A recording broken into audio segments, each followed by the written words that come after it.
Angelicus and its Jing Jie, Spurbs. Welcome everybody to Spurbs Herbs episode 79. Today we're going to be talking about Jing Jie or Schizonepetae Herba or just Schizonepeta. I, as always, I am your presenter, Dr. Greg Sperber. Today we will explore another single Chinese herb, Jing Jie, Schizonepeta Herba or Schizonepeta. This herb is a relatively commonly used herb in the Chinese medical subcategory of warm, acrid herbs that release the exterior and can be used in colds, rashes, and even to help stop bleeding. As usual, we will explore all the intricacies of this herb as well as an explanation of its category. And as always, we will look at something a little different. Today, we are going to look at diabetes from both biomedical and Chinese medical points of view. Please stay tuned for this intriguing episode.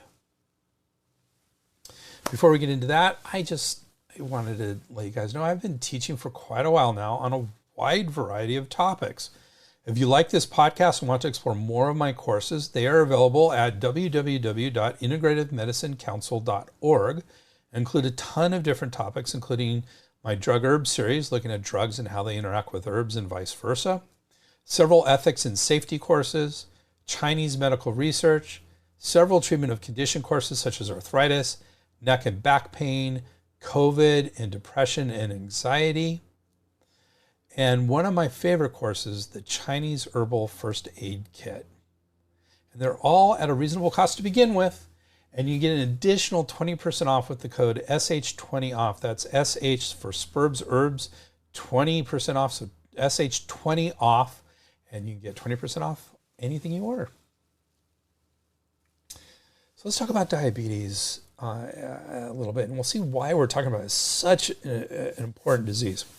So diabetes mellitus is a quote heterogeneous group of multifactorial, primarily polygenic, so in other words, lots of genes, specific genes, polygenic syndromes characterized by elevated blood glucose caused by a relative or absolute deficiency in the hormone insulin. Approximately 30 million or 9.4% of the US population have diabetes, and more than a third of adults have prediabetes. It is a leading cause of amputation, adult blindness, and a major cause of nerve damage, kidney failure, and cardiovascular events such as stroke and myocardial infarct. With this in mind, let's take a closer look at diabetes from medical, chemical, and biochemical, and Chinese medical points of view. The pancreas, specifically through the beta cells of the islets of Langerhans.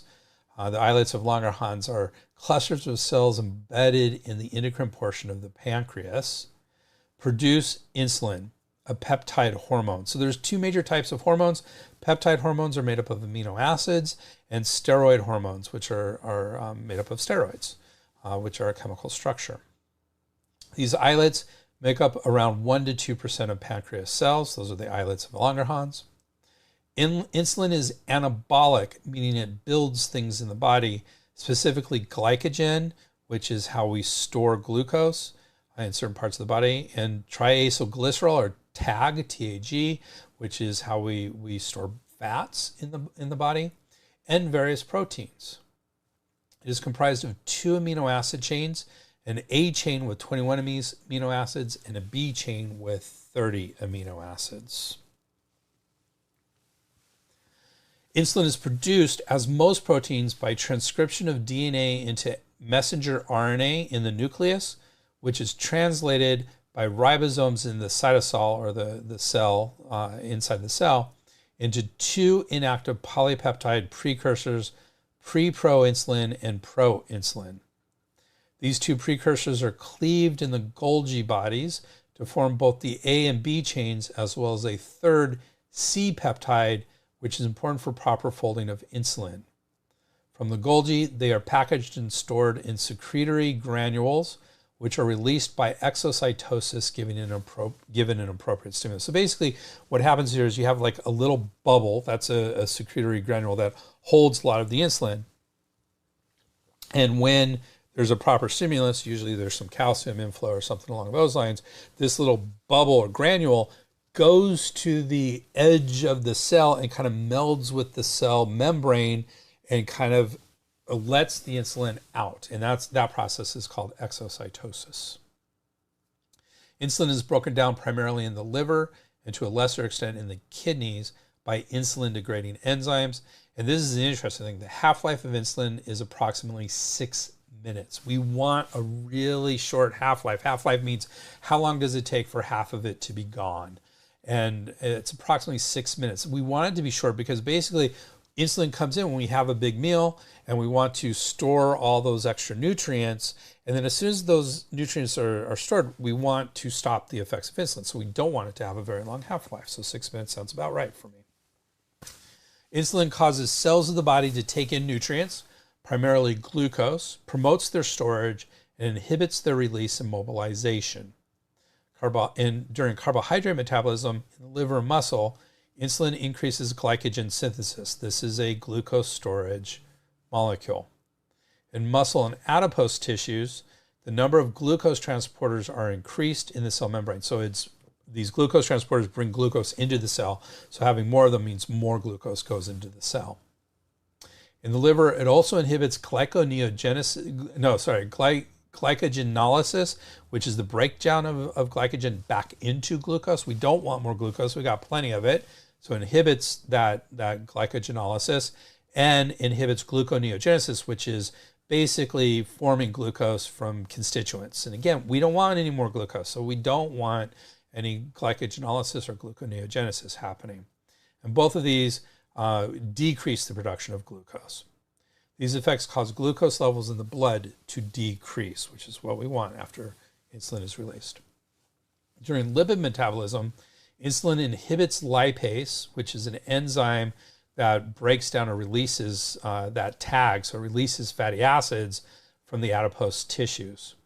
It also increases the transport metabolism of glucose, creating glycerol 3-phosphate used for triacylglycerol tag synthesis. So it breaks down it prevents the breakdown of tag and it promotes the creation of tag. So in other words, it's sucking up the free fatty acids. Again, we just had a meal, there's free fatty acids. We want tag synthesis to happen, triacylglycerol synthesis to happen. Insulin will also affect tag in circulating chylomicrons and very low density lipoproteins, VLDL. So these are what we call the bad cholesterol. These are not good for heart health, and promotes the creation of tag from glucose in the liver. So in other words, it's really really trying to take fatty acids out of the blood. And finally, as far as protein synthesis is concerned, insulin increases the uptake of amino acids into the cells and protein translation. In other words, the production of proteins. So we're building proteins. The secretion of insulin and glucagon are coordinated and tend to be in opposite directions. When glucagon is low, insulin is high, and vice versa.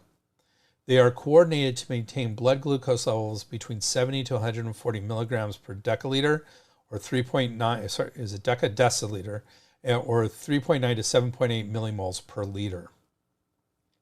Insulin secretion is increased by higher levels of glucose, amino acids, and gastrointestinal peptide hormones. These hormones together are called incretins and include glucagon-like peptide 1, GLP-1. If that sounds familiar, it should. This is all those hot new weight loss medications. They're GLP-1 inhibitors. These are the Wegovy and the, what's the other one that's... semaglutide or whatever, glutamate. It's all those hot injections that help you lose 20% of your weight. That's what they're affecting this GLP-1. And another hormone is gastric inhibitory polypeptide, or GIP, also known as glucose-dependent insulinotropic peptide. These are secreted in response to ingestion of food and increase the sensitivity of beta cells to glucose. Decreased secretion of insulin occurs when there is a lack of dietary intake of fuels, carbohydrates, and amino acids, and during periods of physiologic stress, such as vigorous exercise, illness, or hypoxia. This is primarily caused by norepinephrine and epinephrine, which are important in the fight or flight response of the sympathetic nervous system and promote energy formation by mobilizing glucose and fatty acids. In other words, they basically do the opposite of what insulin does. So with that as background, let's talk about, we can talk about type 1 diabetes. And I'm just going to mention that's basically, there's a lot of, we're not sure what, but there's some sort of autoimmune reaction that destroys those beta cells in the islets of Langerhans that we were talking about, and insulin stops being produced pretty much. In type 2, there's a difference. In type 2, there's a combination of insulin resistance. In other words, the cells that insulin treats don't react the same way to insulin as it did previously, and dysfunctional beta cells, so not as much insulin is actually being produced. Some is being produced, but not enough to actually be fully functional. And combine that with insulin resistance at the target cells, then you have type 2 diabetes. Polyuria or too much frequent urination and polydipsia or thirst are often presenting signs and symptoms. Since there is some insulin secretion, many of the complications of diabetes are blunted, including less ketogenesis and reduced risk of diabetic ketoacidosis. While there is a strong genetic component to its development, it is not completely understood how it develops and does not involve viruses or an autoimmune response. So what is diabetes according to Chinese medicine? So Flaz and Sinu have an excellent entry on diabetes in Chinese medicine in their book, The Treatment of Modern Western Medical Diseases with Chinese Medicine. Diabetes mellitus is traditionally characterized as xiaoke, wasting thirst or wasting and thirsting. In juvenile onset diabetes, the disease mechanism appears to be a natural endowment insufficiency, whereas in adults, this disease typically begins with long-standing heat in the stomach coupled with spleen vacuity. This heat may be due to overeating hot, spicy, greasy, fatty, thick flavored foods or alcohol, or to depressive heat of the liver and stomach, and gives rise to a large appetite and or rapid hungering after meals. The spleen vacuity may be due to overeating sugars and sweets and or fatty, thick flavored foods, too much thinking, too little exercise, and too much taxation fatigue. Spleen vacuity is responsible for obesity and fatigue initially, and also for anorexia, so lack of appetite, emaciation, loss of weight, and muscular atrophy as this disease progresses. If heat endures, it eventually damages and consumes yin fluids in the stomach and lungs, giving rise to polydipsia, that's thirst. If lung-stomach yin vacuity reaches the kidneys and is complicated by yin vacuity due to aging, lung-stomach yin vacuity may evolve into kidney yin vacuity. If spleen qi vacuity evolves into kidney yang vacuity, there may be kidney yin and yang dual vacuity. Kidney yin and or yang vacuity give rise to urinary problems as well as impotence. Because all adult diabetics also exhibit signs and symptoms of liver depression, qi stagnation, long-term qi stagnation coupled with qi and blood vacuity typically gives rise to blood stasis. In addition, spleen vacuity often also becomes complicated by damp heat, which pours downward, resulting in sores, urinary disturbances, impotence, restless leg syndrome, and or vaginitis. And that is a short introduction to diabetes. With that, let's get into today's herb. So we're going to be talking about Jing Jie Schizonepeta. This is from the family Labiatae or Laminaceae. We'll talk about why there's both of those.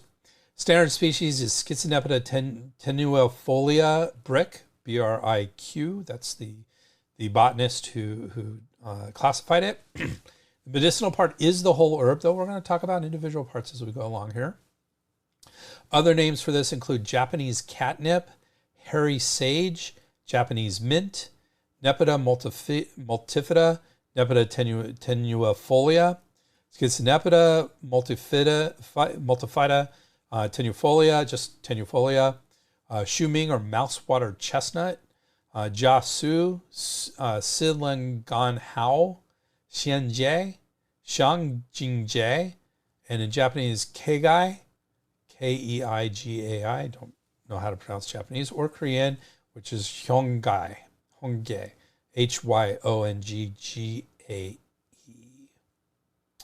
Bensky and his team say so there's three major textbooks we use. We're talking about all three of them right now. So the first one is Bensky's textbook, and they say the dosage is 4.5 to 9 grams. Chen also has a book on individual herbs. It's a different book than when we talk about formulas. And they say the dose is 5 to 10 grams. So basically very similar, with a maximum dosage of 30 grams. And Brown and Wiseman, our third textbook that we usually use, say the dose is 3 to 10 grams. So they go a little bit lower than some of the others. Let's talk about that Labiatae family. It's also known, as I mentioned, as the Lamiaceae family. It includes flowering plants commonly known as the mint, dead nettle, or sage family.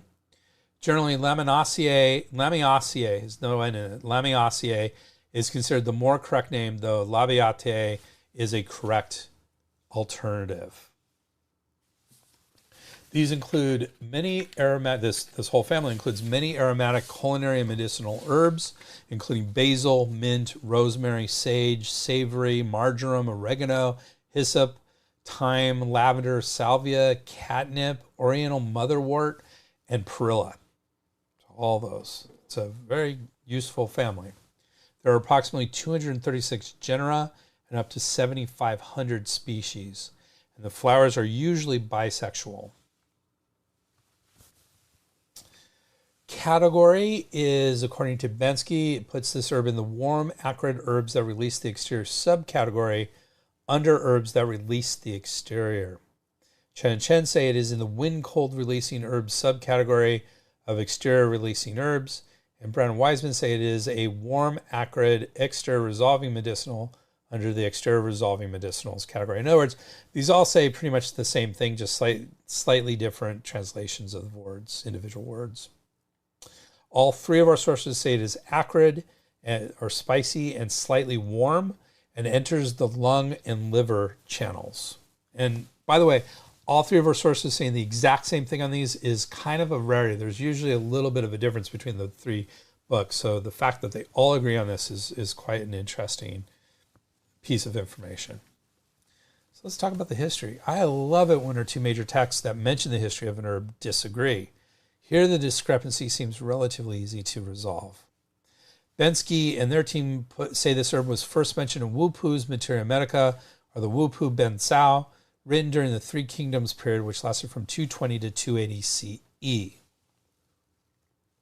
Chen and Chen say the original source of this herb is the Shendang Ben Cao Jing, Divine Husband's classic of the Materia Medica, written in the 2nd century CE, so before the Wu Ping's Materia Medica. The Shendang Ben Cao Jing is the oldest book that describes individual herbs that we still have today. There may have been other books, but they no longer exist. But so this is one that we still have today. So when a herb is mentioned in the Shendang Ben Cao Jing, it's basically amongst the oldest herbs we're aware of, at least written form. And since it is actually in my admittedly modern version of the Shendang Ben Cao Jing, and that it would predate the Wu Pu's Materia Medica, it seems obvious which was the first mention of this herb, which was the Shendang Ben Cao Jing. And we're going to see some quotes from that in just a minute. So before we get into that, let's talk about this category and subcategory. So we have talked about this category and subcategory of herbs several times during our adventures examining Chinese herbs, and we'll repeat that information here for completeness sake. According to Bensky, exterior releasing herbs are those that release disorders dislodged in the very superficial levels of the body. When external pathogenic factors, including wind heat, wind cold, wind dampness, and summer heat, invade the body, they first attack its superficial exterior aspects. Symptoms associated with the exterior then appear: chills, fever, headache, stiff neck, and general muscle aches. Sometimes sweating will appear, which resolves the condition, in which case no treatment is necessary. At other times, however, there will be an absence of sweating, or even though there is sweating, is not accompanied by any change in the condition. At this juncture, herbs that release the exterior are needed. Most exterior-releasing herbs are diaphoretics. That is, they release or expel the external pathogenic influences through sweating. There's a saying in Chinese medicine, when the disease is in the skin, sweating will bring it out.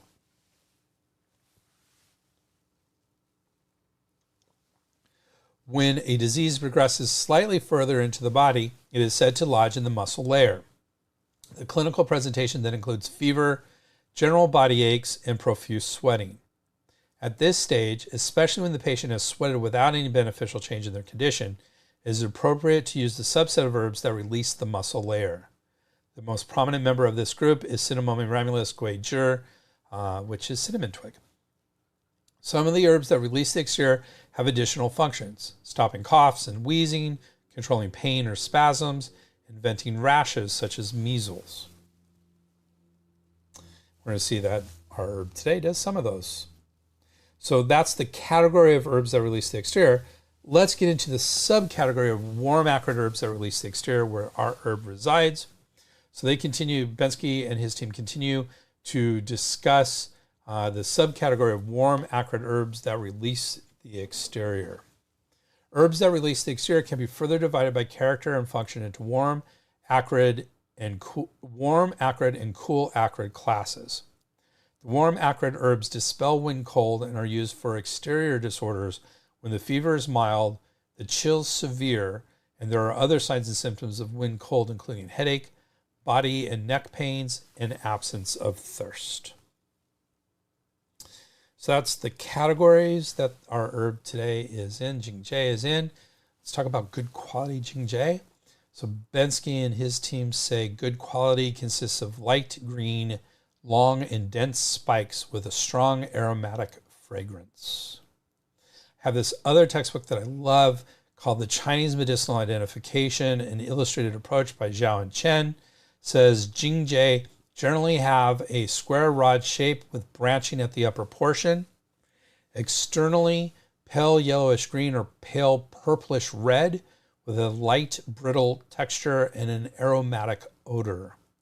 Superior quality of Jing Jie has a pale yellowish green color, long and dense flower spikes, and a potent aroma. What does this herb do? So according to Bensky, Jing Jie releases the exterior and dispels wind for exterior patterns of either wind cold or wind heat, depending on the herbs with which it is combined. Also for carbuncles or boils when they first erupt, especially when accompanied by chills and fever. It vents rashes and alleviates itching for the initial stage of measles and pruritic skin eruptions. Pruritic means itchy skin eruptions. Finally, it stops bleeding as an auxiliary herb for hemorrhage, for example, blood in the stool or uterine bleeding.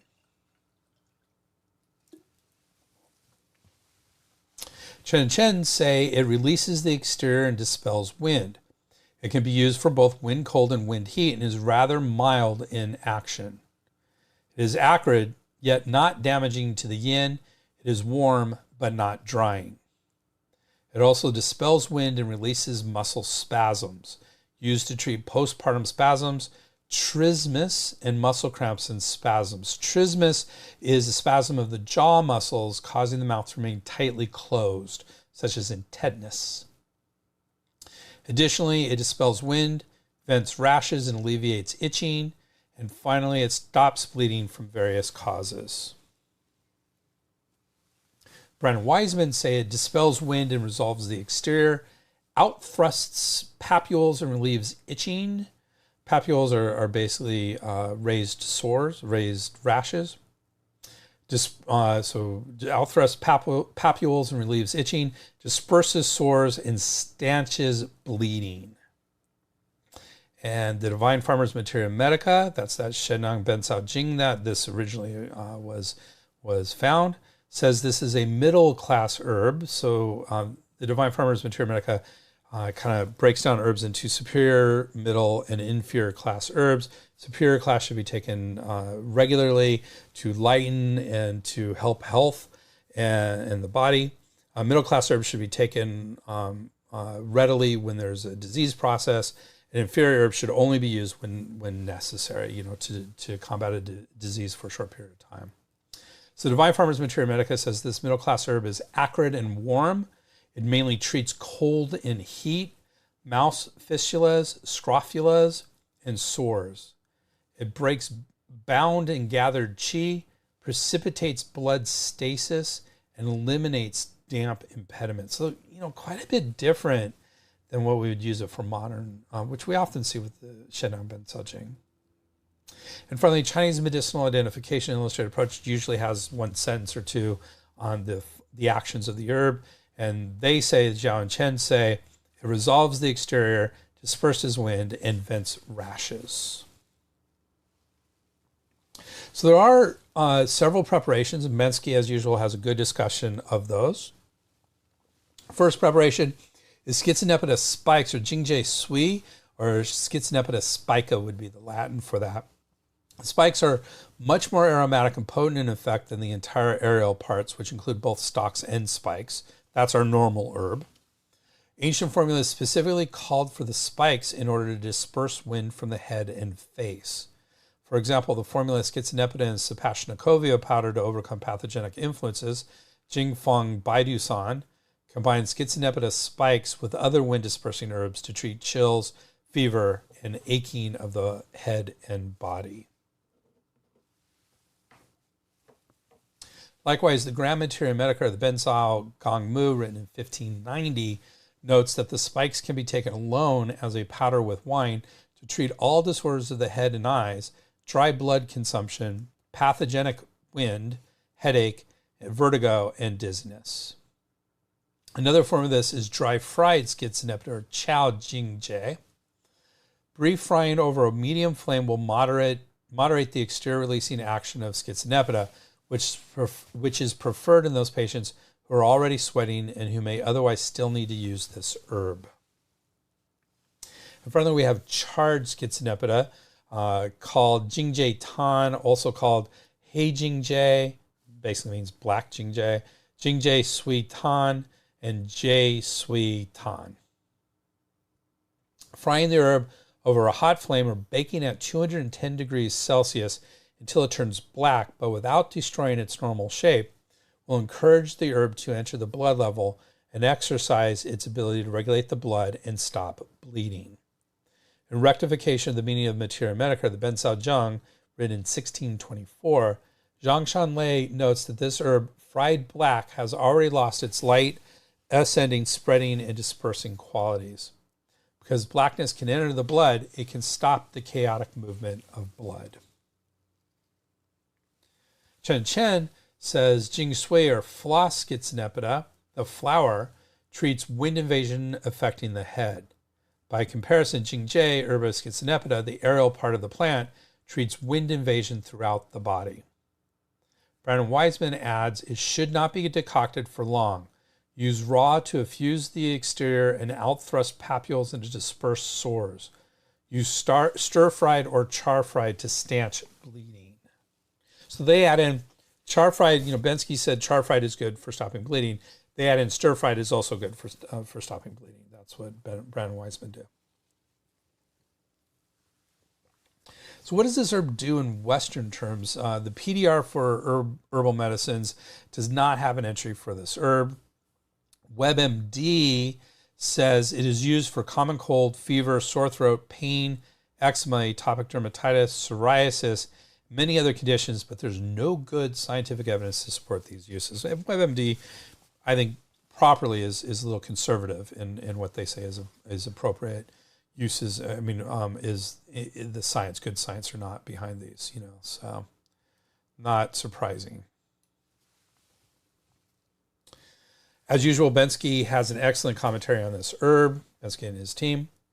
Schizonepeta herba Jing Jie is quite harmonious in nature, acrid but not overly dispersing, slightly warm but not drying. Its light ascending qualities which enter the liver and lungs, allow it to be used for both wind heat and wind cold, and also for venting wind from the blood. This latter action is so marked, the treasury of words on the Materia Medica, Ben Sao Hui Yan, written in the Ming Dynasty, which lasted from 1368 to 1644, lauds it as the herb for wind in the midst of the blood. Each and every wind toxin condition, just at the threshold of manifesting, but not completely, about to disperse but not dispersing, can be cleared up with the use of unprepared Jing Jie. Seeking accuracy in the Materia Medica, Ben Sao Chu Zhen, written in 1773, explains its interactions with Sapashnikova Radix Fang Feng. Jing Jie, it says, is not like Sapashnikova Radix or Fang Feng, whose qi is not light and lifting, and which must enter the flesh and bones to drive out the wind. Thus, in order to dissipate and disperse the wind pathogen, when one uses Sapashnikova Radix Fang Feng, it is necessary to also use Jing Jie. This is because Jing Jie can enter the muscles and skin to dissipate and disperse, and thus complement Sapashnikova Radix's Fang Feng deeper action. Furthermore, since Jing Jie also enters the liver channel, the wind and wood organ, and the liver is the realm of blood storage, Jing Jie is also able to unblock and facilitate the blood vessels to treat such symptoms as nosebleed, intestinal wind, irregular menstrual bleeding, puerperal fainting, toxic swollen sores, and blood heat. Resolution of all of these symptoms relies on its light lifting as a tool for dissipating and draining. How could one regulate the qi in the organ of wind and wood, but not treat the blood as well? Therefore, while Jing Jie enters the qi aspect of the liver, it also enters its blood aspect.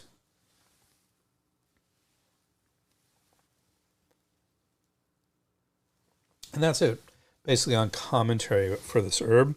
But we do have some comparisons. Bensky compares it with one other herb, and that's Perilla folium or Zisuye. Now, even if you're not a Chinese herbalist, you're probably familiar with Folium perilla or Perilla folium. This is the green leaf that is in, if you do high-end sushi, they will give you a green leaf. That's Perilla folium.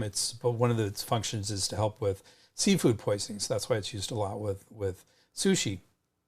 But even if you haven't seen the leaf itself, you've probably gotten those sushis from the supermarket where it has like the green little fence that they give you a little bit. That is supposed to be a representation of Perilla folium, is that little green plastic stuff they will put in with the sushi. So that's Perilla folium or Zisuye. So compared with Jing Jie, both are exterior releasing and sweat inducing herbs.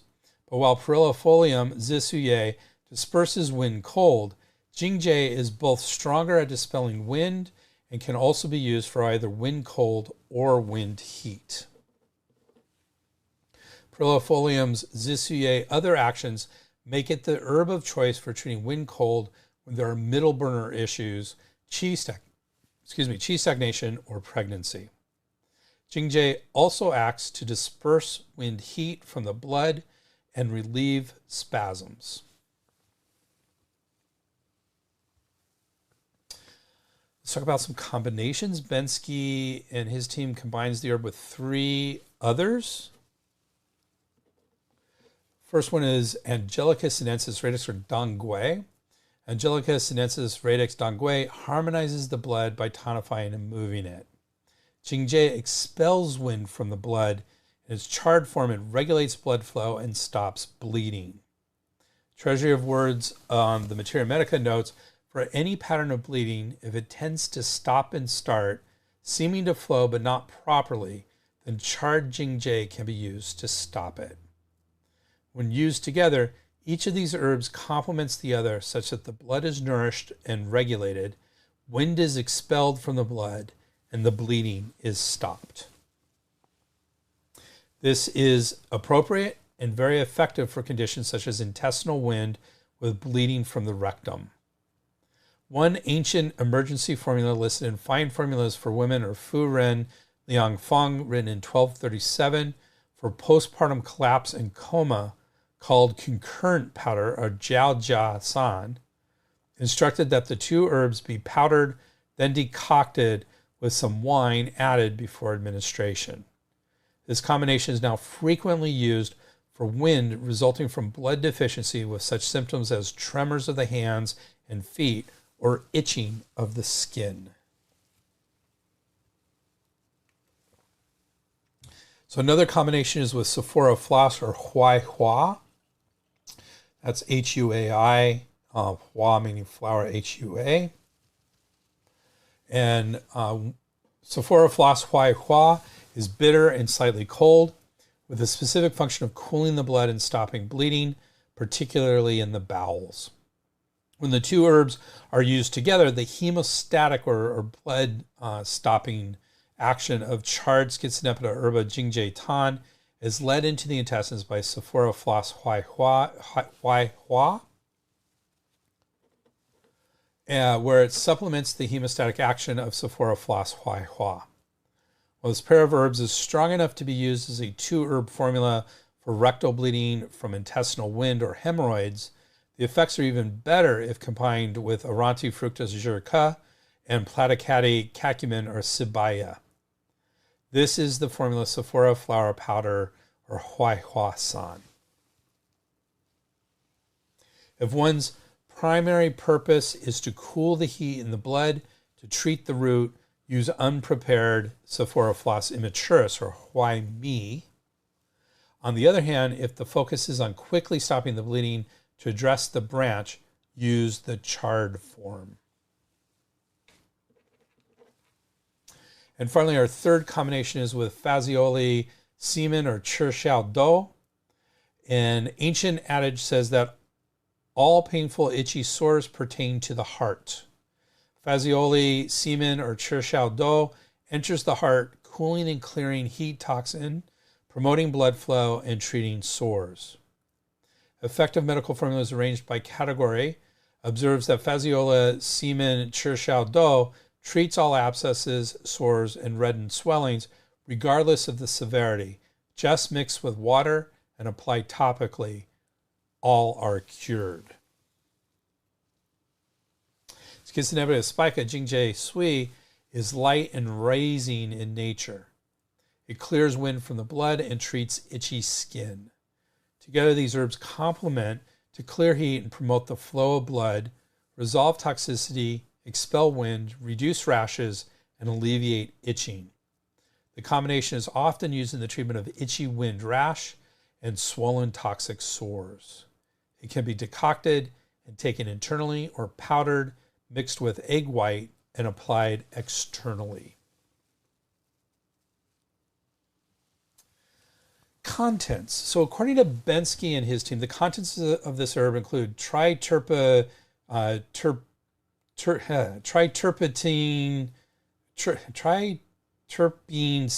glycosides. I got it. And other glycosides and tannins, as well as riboflavin, thiamine, nicotinic acid. Those are all B vitamins, alpha globulins and beta globulins, fats and carbohydrates. Chen highlight essential oils and say about 0.43 to 2.05% are these essential oils and include menthone, pulegone, isomenthone, isopulegone, and limonene. And then also has schizomodiol and schizonepetae A through E. That's always my tongue twister category of discussion on the contents. We'll talk about its contents in just a few minutes and what they do in just a few more minutes. When we talk about the science here, let's get into the science. So according to Chen, the pharmacological effects of Jing Jie include the following actions: antipyretic, which means it lowers fevers, and diaphoretic means it induces sweating in rabbits.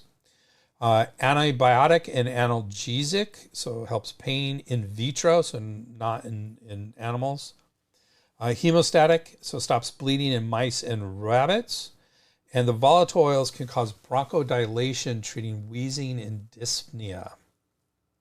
One review study, this is Zhao and Zhou, discuss various actions and the constituents causing them.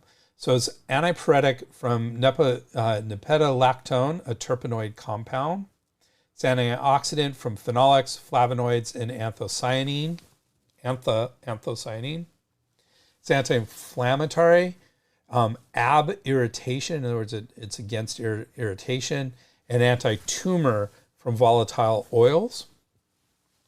It is also hemostatic, immunomodulatory, and antiviral, and antibacterial from alpha terpenine, terpenol formate, and P-cymenin, C-Y-M-E-N-I-N, cymenin, volatile oils. So antibacterial from various volatile oils as well, specific volatile oils.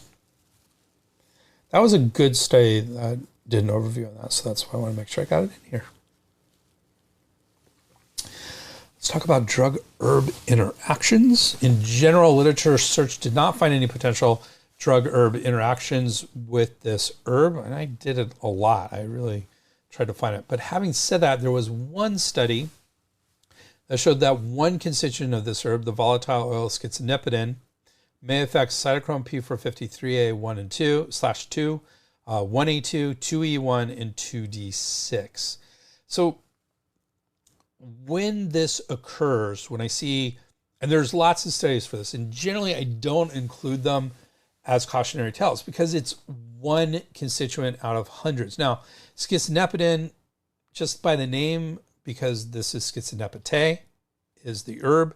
When you see a constituent that has most of the herb's name in it, it usually means that constituent was first discovered and is primarily in this herb, so it's particularly special. So this volatile oil schizonepetae is probably pretty specific to this herb for the most part, which means it's probably a fairly important constituent of this. But it's still only one constituent. And who knows when all the other constituents are combined, if it's going to mitigate some of these effects. So usually when I see a single constituent causing an aspect of drug-herb interactions, I don't discuss it. I don't include it as an issue because I don't think it is an issue, though others do. So I want to put that out here. So that's what's happening here. This was a single component and was based on an in vitro and rat study. So that's another aspect. Generally, when I'm looking for drug-herb interactions, I want to see them in humans because all the studies in the world in rats and mice and animals and in vitro and in test tubes doesn't mean anything if it doesn't have the same effects in humans, and it often doesn't. So until it's in humans, it really isn't an interaction that I'm worried about. Therefore, this is not strong evidence of interactions, especially since they were contradictory. Some showed induction in mice and inhibition in vitro, so it was a little bit of a different thing. So I don't think there's anything to be super concerned about here with the drug-herb interactions. And there's another source text that I really like and usually has a really good handle on Chinese herbs. And this is a relatively commonly used Chinese herb. It's not rarely used. It's maybe not commonly used either. Somewhere in the middle. But and that book is the American Herbal Products Association's Botanical Safety Handbook. And like I said, that usually has a good chunk of our Chinese herbs. Does not have an entry on this herb. And they give nice little categories of risk for drug-herb interactions as well as overall concerns. And since it doesn't have an entry on this herb, we don't know what that's saying, but I want to mention that it doesn't. That's usually an indication that it's not one of the most commonly used Chinese herbs. So I've used it, and so I don't think it's uncommonly used. It's just not as common as other Chinese herbs. So what are the concerns about this herb? So Bensky and his team note several concerns with Jing Jie. Under the heading of cautions and contraindications, they say contraindicated where there is deficiency of the exterior, fully erupted measles or open sores, or an absence of pathogenic wind of any kind. So you need some wind in order to use this herb. Under the heading of toxicity, they say allergic reactions affecting the skin and digestive system have been reported. So be cautious about allergies here. Chen and Chen have several cautions and contraindications. Jing Jie is not recommended if perspiration is not due to wind, such as in patients with Wei defensive qi deficiency or yin deficient heat. And is contraindicated for patients experiencing spasms because of liver wind. So if liver wind are causing spasms, don't use this herb. They also say Jing Jie is contraindicated in cases of fully erupted measles or open sores. And while taking Jing Jie, patients should avoid foods such as fish, crab, goose, or duck, as consumption of these foods may increase itching of the skin. So that's interesting. So no fish, crab, goose, or duck. That's not one that I've heard of in the past, though often, traditionally there are food changes that happen with herbs. So that's good to know on this herb. And that's basically our herb for today. We started with our discussion of insulin and diabetes, and then we did a deep dive into a useful and interesting Chinese herb, Jing Jie, Schizonepetae Herba, or just Schizonepeta. This herb is relatively commonly used herb for treating colds, muscle spasms, rashes, and bleeding, and it seems relatively safe if a little on the mild side. We spent a good amount of time discussing its intricacies, including preparations, cautions, and comparisons to other herbs. And with that, we conclude another exploration of a very useful Chinese herb. Our next episode, in 2 weeks, we'll be looking at another herb of the world, Plantago ovata, or blonde psyllium. This is commonly used as a fiber supplement, but can it also help diabetes and cholesterol? We're going to find out. As always, we will do our deep dive into this herb and look at its traditional uses, its preparations, interactions, and cautions. And as usual, we will be adding something a little different. It's going to be another interesting trek into the exciting universe of herbs. Please join us. As always, thank you very much for listening. If you like this podcast, please do us a humongous favor. Subscribe in your favorite podcast app. That just does a world of good for us, and we thank you for even considering doing that. So thank you.